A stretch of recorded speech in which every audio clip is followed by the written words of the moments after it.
and welcome to week 17 of A Year of Wisdom. I'm not usually in my car, I know, but it's been a crazy life this past month and a half. Let's get to reading.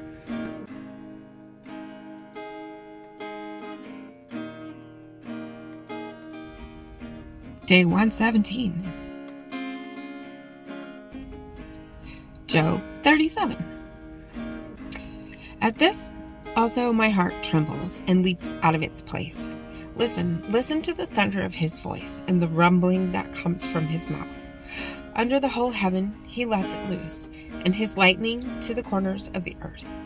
After it his voice roars, he thunders with his majestic voice, and he does not restrain the lightnings when his voice is heard. God thunders wondrously with his voice. He does great things that we cannot comprehend.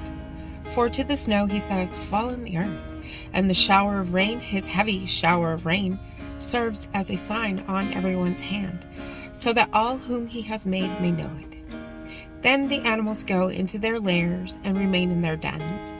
From its chamber comes the whirlwind, and cold from the scattering winds. By the breath of God ice is given, and the broad waters are frozen fast. He loads the thick cloud with moisture. The clouds scatter his lightning. They turn around and round by his guidance, to accomplish all that he commands them on the face of the habitable world. Whether for correction or for his land or for love, he causes it to happen. Hear this, O Job. Stop and consider the wondrous works of God. Do you know how God lays his command upon them and causes the lightning of his cloud to shine? Do you know the balancings of the clouds and the wondrous works of the one whose knowledge is perfect? You whose garments are hot when the earth is still because of the south wind? Can you, like him, spread out the skies, hard as a molten mirror? Teach us what we shall say to him. We cannot draw up our case because of darkness. Should he be told that I want to speak? Did anyone ever wish to be swallowed up? Now, no one can look on the light when it is bright in the skies, when the wind has passed and cleared them. Out of the north comes golden splendor. Around God is awesome majesty.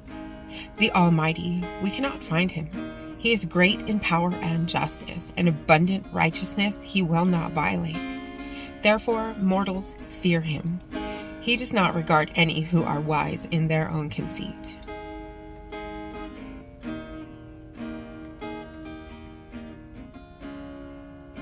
Proverbs 27. Do not boast about tomorrow, for you do not know what a day may bring.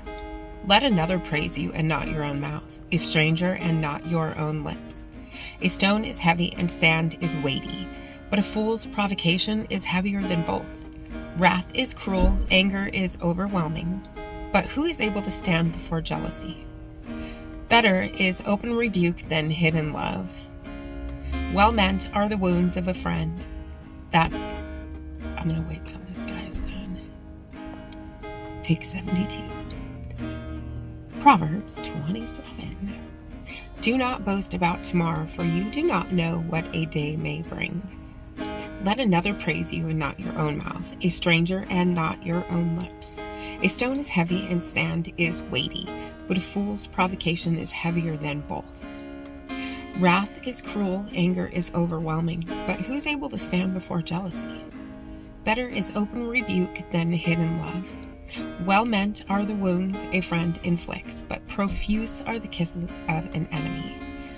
The sated appetite spurns honey, but to a ravenous appetite even the bitter is sweet.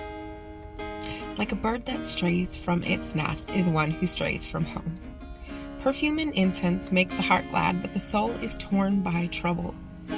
Do not forsake your friend or the friend of your parent. Do not go to the house of your kindred in the day of your calamity.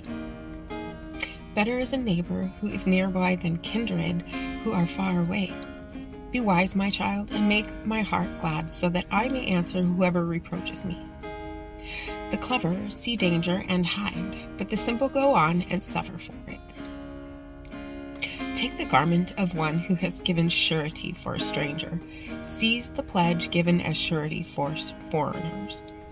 Whoever blesses a neighbor with a loud voice rising early in the morning will be counted as cursing. A continual dripping on a rainy day and a contentious wife are alike. To restrain her is to restrain the wind, or to grasp oil in the right hand. Iron sharpens iron, and one person sharpens the wits of another. Anyone who tends a fig tree will eat its fruit, and anyone who takes care of a master will be honored. Just as water reflects the face, so one human heart reflects another.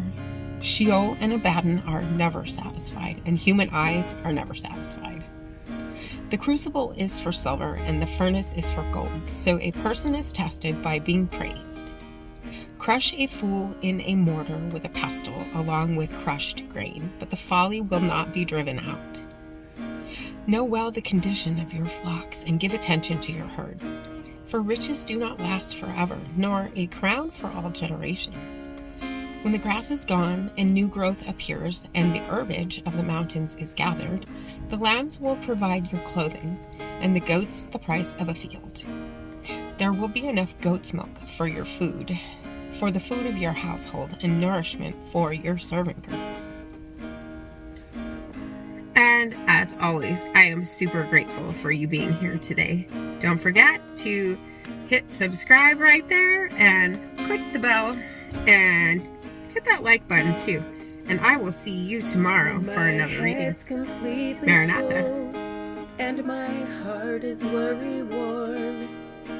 I know without a doubt you'll carry me out of the storm. I'm standing at the crossroads. I'm lost without a clue. I need a big pink neon sign to show me what to do. I thank you, Lord. It glorifies you when you're the only answer. I praise you, Lord, for holding what's too much for me. And I'm amazed by you, Lord, because nothing's too big and nothing's too small to lay at your feet.